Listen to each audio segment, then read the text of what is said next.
Hello, beautifuls. My name is Quavia. Welcome to JuJu Thyme. If this is your first time finding my channel and everything, then welcome. I'm so happy that you're here. I hope that you receive everything you need along your path towards peace, love, joy, and abundance. And if you have been with me for a while now, then I say welcome back. How are you? What's going on? I'm so happy to have you here as always.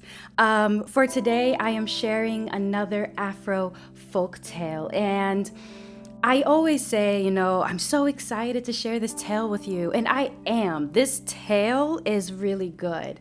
But I wanted to actually share a tale with you that, though there is so much wisdom in it, it's a hard pill to swallow. It's such a hard pill to swallow. Even when I read it, I feel my intuitive self saying yes. But then there's like the other part of me that is like, but, the ego part basically. And so I wanted to share this tale with you for its wisdom, for its hard truth. There are just some things that are just really difficult, even if there is truth in it.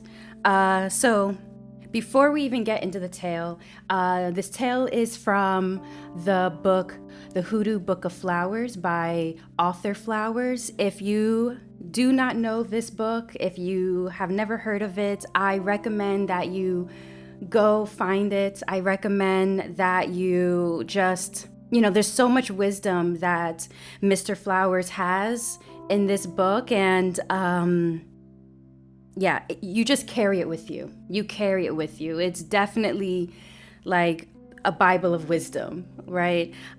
So anyway, let's get started with this tale, and then afterwards we'll talk about it basically. But alrighty.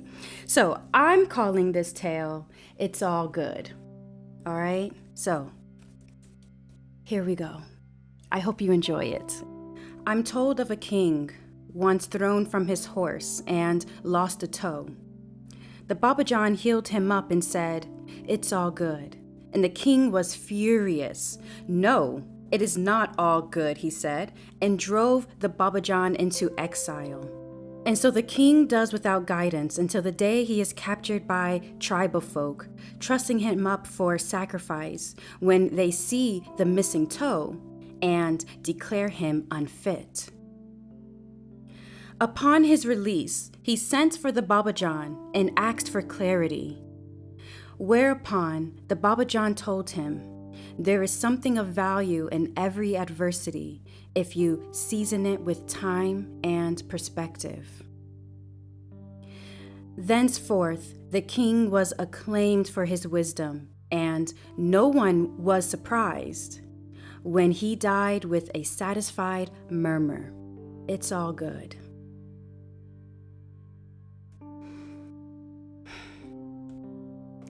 So yeah, that is the tale. Short, sweet, very, very beautiful, very, very lovely, and definitely gives you a lot to think about, I remember when I read this tale for the first time, there was just so much wisdom in it. But I think it's a very human reaction to sort of be like, but really? So first off, in this tale, the first thing that, popped out to me that I had a difficult thing accepting. And I won't lie, I do accept it a little bit more now, but it's, I'm human, right? We're all human this time around, and so it's still like a hard lesson. It's a hard truth. But the part in the tale when, the king, he lost his toe. He goes to the Baba John heals him and says, "It's all good." This is like equivalent, at least when I was reading it, right? This is from my own perspective of just putting myself into different shoes and just meditating on it. And just hearing from all sides the wisdom that was running through me. And the human side was like, oh, that's equivalent to telling someone, oh, everything happens for a reason. Oh, like, ouch. When I was in my 20s, for sure, I can imagine I've probably told somebody that, right? But now in my 30s, I don't know if I would tell anyone that. I don't know if I could, with, living life for this long and everything, and knowing the things that people have gone through and stuff like this. Oh, that is not something that you would ever hear me say, like, ever, So when I was in the shoes of the king, I resonated with his anger. I resonated when he basically was furious and he's like, no, it's not all good, And he exiled the Baba Jan. I understood. I stood with the king. I'm not gonna lie. I was like, what? But then, especially in the beginning of this tale, when I heard the wisdom, the whispering of the wisdom of the Baba Jan, that whispering and that meditation was reminding me of the times when, for example, right, either I went for a divination or reading, or when people came to me for a divination, link down below if you would like to get a divination from me. But yeah, the times when people came to me for a divination, or, you go to, whoever you trust to guide you along your journey, right?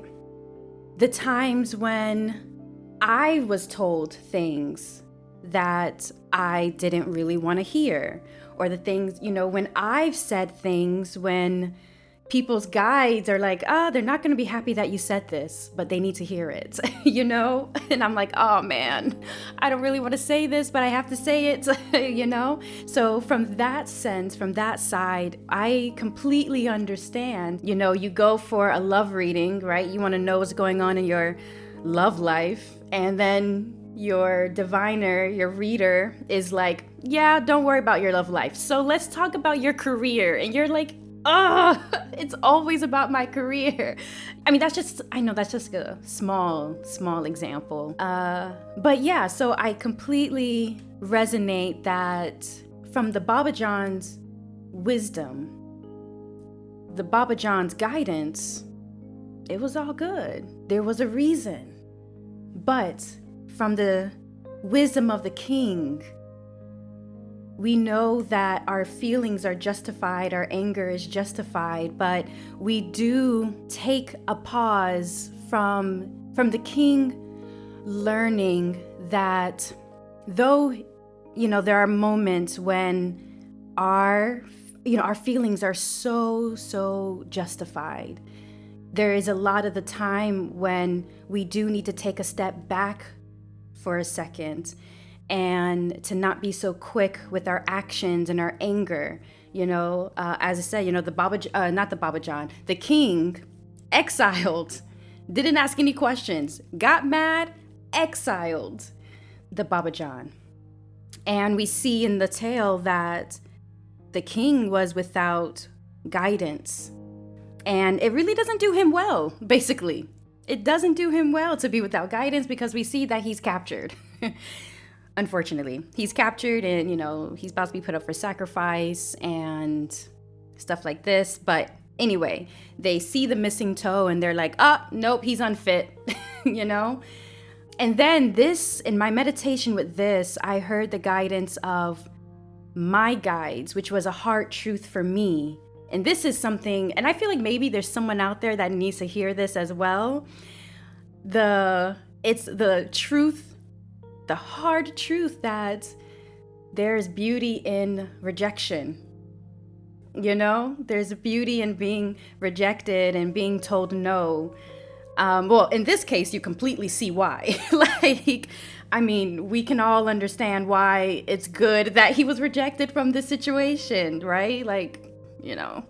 Kind of sucks he was going to be sacrificed, kind kinda. No, I'm joking. But anyway, I heard my guides in this meditation with this tale bring up all the times that I was rejected, and the pain sort of like shot through me again for me to face. We're facing our emotions. We are to pull us from this naive psyche into a more wise psyche.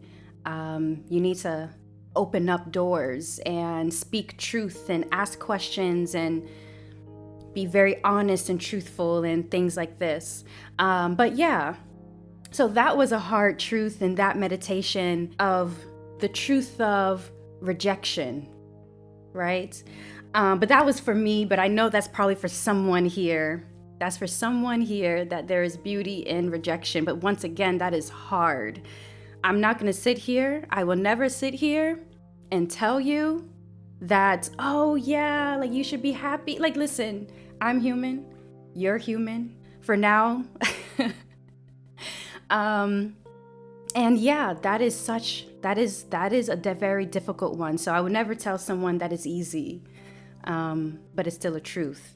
So anyway, so in the tale, he's rejected because of his missing toe. Thank goodness. And when he's released, he sends for the Baba Jan, and now he asks for clarity. Well, I won't speak on this because I recommend that you read this book, that you go and get this book by Mr. Flowers.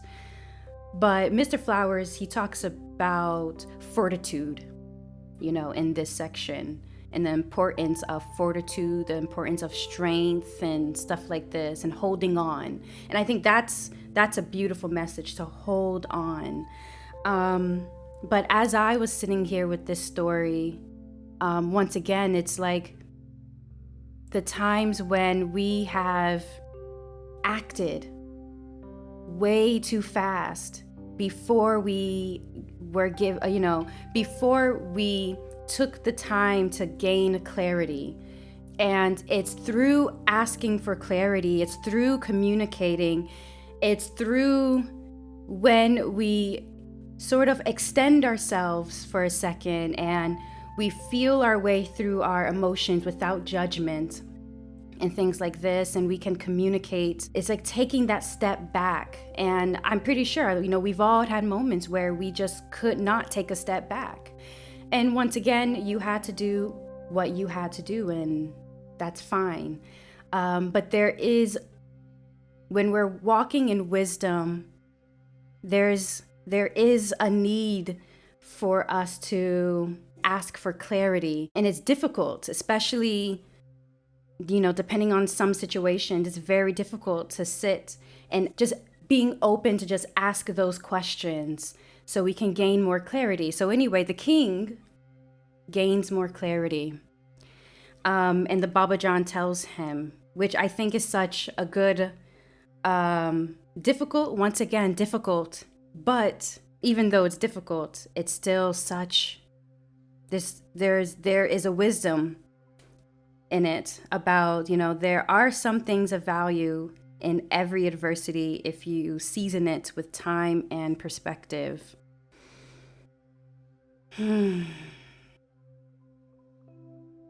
There's a truth. There's a truth in that. It's a hard truth, but still. But yeah, we see at the very end, the king from here on out, the king is known for his wisdom. The Baba Jan stays by his side, and through it, he becomes well known for his wisdom. And even until the day he died, he said, it's all good, which is so death positive. And I love that. I love that so much. It's all good. Through that meditation of sitting with that statement of there's something of value in every adversity if you season it with time and perspective. I had to sit with that for a long time, and honestly, I'm still sitting with that. Because there is a quiet truth that runs through me when I'm listening to She Who Knows the Way, I know there is truth in that. It just is. But then, when you're thinking of like that ego aspect, that human aspect, that emotional aspect, that calls in a lot of trust. It calls in a lot of surrender. And, along our journey, that is not easy. Trust and surrender. Even if you have a magical practice, where you do spell work and stuff. I mean, I'm pretty sure there's times where you've done a spell work and you've just had to trust and surrender to the process and know that with time, it will be done, right? And even if you don't have like a magical practice or a spell work kind of practice, there's still that surrendering to the process, trusting the process, especially as we're going towards our journey, our individual journeys towards peace, love, joy, and abundance. And we're trying to pave a new way. And the ups and downs that we may go through as we are trying to like pave this way that some of the times we can't see where we're walking, but we just know we have to put one foot in front of the other. We're trusting, we're surrendering, and it just is. Sometimes that can be really, really difficult. But then once again, there's just like that holding on. And as the Baba John would say, it's all good. It's all good. Yeah. So basically, that's what I have to say about it. I have no answer for you. I'm sorry. I'm sorry. I should have probably said that in the beginning. My answer is that I have no answer. My answer is that, the older I get, the more I'm realizing it. And, doors that closed or things that happened along my own journey, I'm sitting here with you. And I wouldn't want it any other way, I wouldn't want it any other way, feeling the way I feel right now, but this is my journey. This is my journey. And so I guess what I would say to you, if you are in the thick of it and there's just pain and fury and anger right now, I hold you in all of your emotion. What you feel, I would say, is completely valid, and it is what your immune system needs. So I say take care of yourself. Do what it is that you need to do. Do whatever it is you need to do to find some sense of peace within yourself. Okay? If that means isolating yourself for a while, if that means just putting down that project for a second, yeah, do what you need to do right now to bring comfort and peace back into your life, okay? And when it is time, you will need to seek clarity. However way that you seek clarity, whether that is going through meditation, journaling, seeing a therapist, if it's going to your trusted diviner or reader, right? Whenever it's time, you will seek clarity and guidance. And I hope that the guidance is clear. I hope it's loving. And I hope it leads you to that next space that you need to be in as you go along this journey. Okay? As I said, I am not one, and I'm still not going to be the one to sit here and tell you it's all for a reason. Nah. Nah. One thing that I've learned from the Divine Dark Cosmic Mother is that I may not understand, at least in my life, I may not understand why they do what they do or why things had to unfold how they've had to unfold. But I know that I'm protected. I know that I'm loved. And so I hope that you get into a space where you feel protected, that you feel loved, and that with time, and perspective. And through that journey, you're holding on. But with time and perspective, I hope that you are rebirthed new and that a light begins to shine. And I hope eventually in your own life, in your own way, in your own time, you can say yourself as you are transitioning, just as the king said in his final transition to the other side.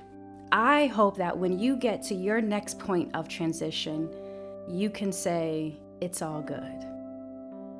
So, yeah, it's such an individual journey, this process here. But anyway, beautifuls, I hope that this tale, I hope me speaking very frankly about the wisdom of this tale, and also the how even the difficulty of this tale, I hope that you feel a little less alone. I hope you feel a little less alone. So yeah, anyway, thank you for being here with me. For just like you, I am but standing in front of the cosmos and the ocean in complete admiration of how much I don't know. But I'm excited that I get to be a student of myself in the world, so I can continue to learn what unfolds. So anyway, beautifuls, until the next one, truth and love.